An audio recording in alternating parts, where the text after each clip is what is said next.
Okay, everybody, an action star that could have been and should have been, but never was. Let's hit it.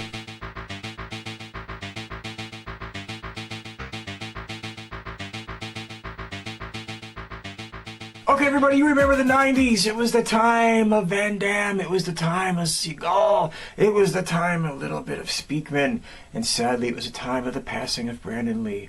But it also could have been a time, and should have been a time, of Thomas Ian Griffith. And today he stars in 1993's Excessive Force.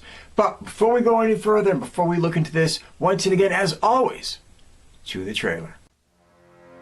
Terry McCain has a way of surprising people. Shake up your life. Do something crazy with it. Play music for a living. You saying what I do now is not crazy enough? That's what makes him dangerous. These statements were obtained through the use of excessive force. This is the third time he beat me, Dylan. The third time. Yeah, well, he beat me too, but you don't see me getting crazy about it. Word has it DiMarco lost $3 million on your last bust. That means he thinks one of us took it. Last chance, detective. Where's my money? There was no money. Now, these punks, man, they think twice about killing a cop because they know it brings down serious misery. What do you want? I want to see the tough guy. I want to see the guy who smashes knees, shoots people in the face. He's just going to be coming after you next, or Frankie. You're out of control, Terry.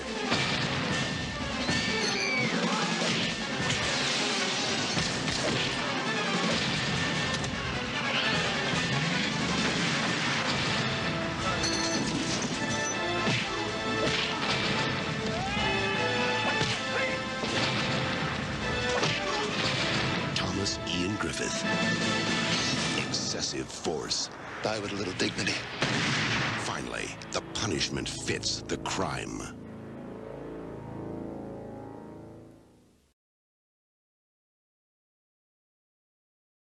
Okay, this movie was directed by John Hess.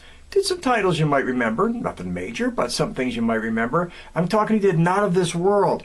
He did Mars and Alligator 2, The Mutation, and The Assassin, and The Lawless Land, and Watchers. So, he was out there, made some stuff that might jump out at you, made some stuff that you might remember, made some stuff that you say as well. It's kind of schlocky, but it is what it is. It doesn't matter. Let's keep going. Alright, everybody, starring as Terry McCain.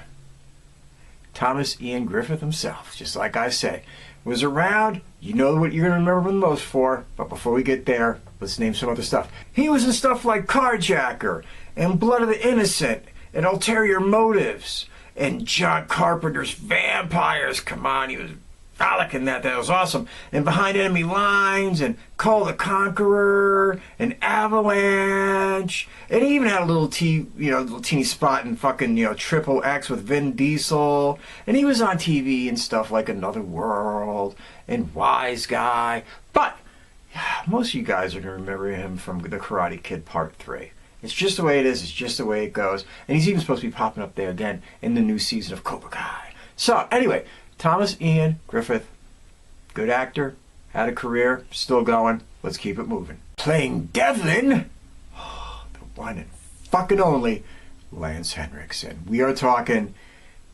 royalty now, folks. In my eyes, we're talking royalty. Anyway, he was in stuff like Pumpkinhead, and The Terminator, and Close Encounters of the Third Kind. Yeah, he's in it. Keep an eye out. You'll see him. And Hard Target with the Van Daminator himself. And Aliens, of course, and Near Dark, which is legendary, and Color of Night, and the Quick and the Dead, and Powder, and tons and tons and tons and tons and tons of voice work, because he has that voice, all that kind of stuff, and he was in a TV show.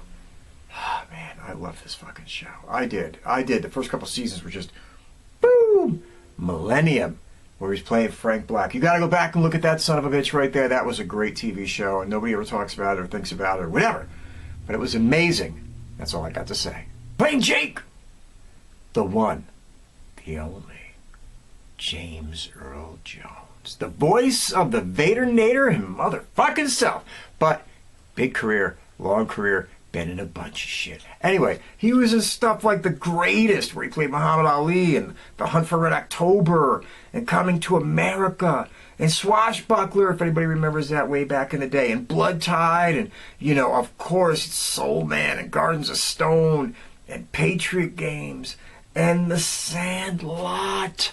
And, of course, he was the voice of Vader, like I said. But he was also in Conan, the fucking Barbarian.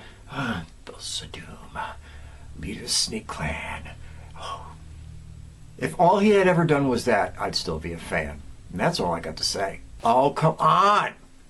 If you love horror, playing Frankie as Tony fucking Todd, we'll get there. Anyway, you know the face, you know the voice. He was in stuff like The Crow, which will always make him legendary in my mind.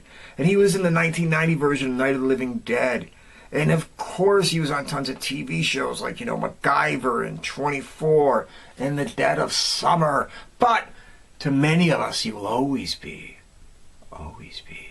the Candyman. You remember the Candyman? Come on, it was a whole series. The Candyman. Come on, Tony Todd. Legend. They're playing Sal and DiMarco. Burt fucking Young. I can go all day about this guy, people. I can go all day. We're talking about he was in Legendary Shed. He was in Convoy. He was in Chinatown. He was in Win-Win. And All the Marbles. And Amityville 2. And Kiss the Bride. And The Wager. And Crooked Lines. And of course he was in 2 motion pictures that are just a shit in my eyes. Which is The Killer Elite. Don't ever... not that fucking remake. I'm talking the real one with James Caan. You know, where he was carrying that fucking chrome-plated 45 auto. And the guy's like, slow rate of fire. You want something else? You remember that shit. And of course he was in basically all the fucking Rocky movies. For the love of God, man. He was Paulie. So, Burt Young. There you go. Okay, playing Anna Gilmour is Charlotte Lewis. You remember... she was like the it girl for a few minutes, just like some of those other it girls. You know, like Amanda Pays was the it girl, and then she, well, okay. And then Natasha Kinski was the it girl, and then, well, you know, she got... well, Charlotte Lewis, for a very brief period of time, she was the it girl, and then, well, a guy, you know, whatever. But she was in some stuff you're going to remember. Anyway, she was in things like Tripwire and Men of War and The Glass Cage, and she popped up on TV on shit like Seinfeld. But let's be honest, we're really going to remember her mostly from The Golden Child with Eddie Murphy. It's just the way it is. It's just the way it goes. It's just the way it's always going to be. And hey, man, at least she's remembered for that. Let's get going with the story. Okay, everybody, here's the story, and I try to do it in 90 seconds or less, as always, to keep this moving, keep it entertaining, and to get to the summation where we all want to be. Okay, Terry McCain, good guy, likable guy. When he's not being a police officer, he's playing jazz piano at his friend's club that he lives upstairs from. Anyway, he's got this big hard-on for this guy named DiMarco. He's a mobster. He's a criminal. He's a lowlife. And he's just trying to bust this guy any way he can. Sometimes he bends the rules. Sometimes he breaks the law. Hence the name of the movie is Excessive Force. But he's doing everything he can to get this guy out of town and to get him behind bars. Well, one night, they're breaking up a little deal going on between some of DiMarco's guys and some of these other dudes. And in the middle of all that, $3 million in a briefcase just disappears. Shit happens, folks. Shit happens. Anyway, DiMarco doesn't have it. His boys doesn't have it. And he thinks the cops have it. But the cops, they don't have it. At least Terry doesn't have it. Doesn't understand what's going on. Before you know it, his partners start dying. And he's running for his life. Well, I would say running for his life, but you get the idea. He's trying to protect his girlfriend, this fashion model, who's his girlfriend yes, girlfriend no, girlfriend on, girlfriend off. Is what it is. He's trying to deal with the chief of police. Well, the captain who's become the chief of police, this guy Devlin, who's always seems to be busting his ass and kicking him in the nuts for overstepping the lines. And after a couple more of his partners die, he kind of gets the secret wink, wink from the chief of police to go take out this mobster, do it under the radar, do whatever you have to do. I don't give a shit no more. Just kill the man. Well, Terry goes to kill him. Figures he can't do it. Holy shit. What's going on? He doesn't have it in him to kill this guy because the guy's so fucking pathetic he can't put the plug in him. Just the way it goes. Goes to the chief of police, tells him, I didn't kill this guy, but what do you know? He turns up dead the very next day anyway. Terry didn't kill him. Somebody killed him. And before you know it, Terry's taking the blame. He's got cops looking for him. He's got mobsters looking for him. He's got everybody looking for him. Who set him up? Who framed him? Who fucked with him? I'm not going to tell you, but you've kind of seen these movies before. So you got a lot of good ideas going through your head right now. Anyway, let's get to the summation and knock this puppy out the park. Okay, everybody. 1993's Excessive Force. Great movie? No. Good movie? Yeah. And definitely on par with everything else that was coming out at that time. And you know what I mean. Martial arts guy is either a cop, he's fighting the mob, maybe CIA. I just described to you every Steven Seagal movie over his whole fucking 30-year career. You get the idea. So what was it that made this movie go underneath the radar compared to the others? Was it that the other ones had a bigger budget? And the other ones had more bankable stars that were a larger draw at that period in time? I mean, let's face it, folks. Seagal was doing movies on battleships with Tommy Lee Jones at that fucking period of time. Van Damme was running around giving us things like Universal Soldier and shit like that. These guys were really, really, really dominating the field. Brandon Lee, I mean, he had Rapid Fire. He had The Crow. Hell, even Jeff Speakman dipped in and dipped out with The Perfect Weapon. Is what it was. So is it simply that the field was too crowded? There was just too many stars in there for him to break through in this genre of what it was? I mean, possibly. Maybe part of the thing was that the fights were a little bit too grounded compared to what people were used to seeing at the time. You remember how it went. Every Van Damme fight he would do in ballet helicopter kicks from 4 blocks away, and you'd be like, how does anybody get hit with that when all they got to do is go... It is what it was. And Seagal, you know, he broke Aikido into the world. It was very popular at the moment, watching him just, you know, flip a guy and grab an arm and do whatever the hell he did over and over and over again. And that was really, really kind of unique. But in Excessive Force, Thomas Ian Griffith, who used Taekwondo, and you can spot the Taekwondo, you can spot the ridge hand, all that kind of shit. You can see it. But the fights were very, very grounded. It was like, you know, 3-punch combination punches and a kick to the head, 3-punch combination and a kick to the fucking stomach. It was very, very, at the time, pedestrian. And I don't know if maybe the audiences were looking for something so run-of-the-mill, grounded, non-flashy. I don't know. I'll tell you now, one of the things that this motion picture way had all over the other ones was that Thomas Ian Griffith wasn't like the other guys. The other guys, they were all martial artists trying to be actors. And let's fucking face it, folks. Steven Seagal never could, never can, and never will have the ability to act.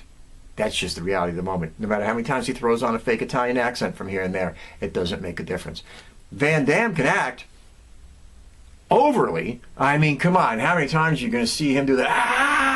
I mean, it's just ridiculous. Although he was really good in a movie called JCVD that he did a few years ago, and you're like, holy shit, Van Damme can act now, motherfucker. You got, hey. But Thomas Ian Griffith was an actor who just happened to have a black belt and could really pull off the moves and really look damn good doing it. And that's another thing that was so stunning that he didn't make it at that time, because he just looked the part.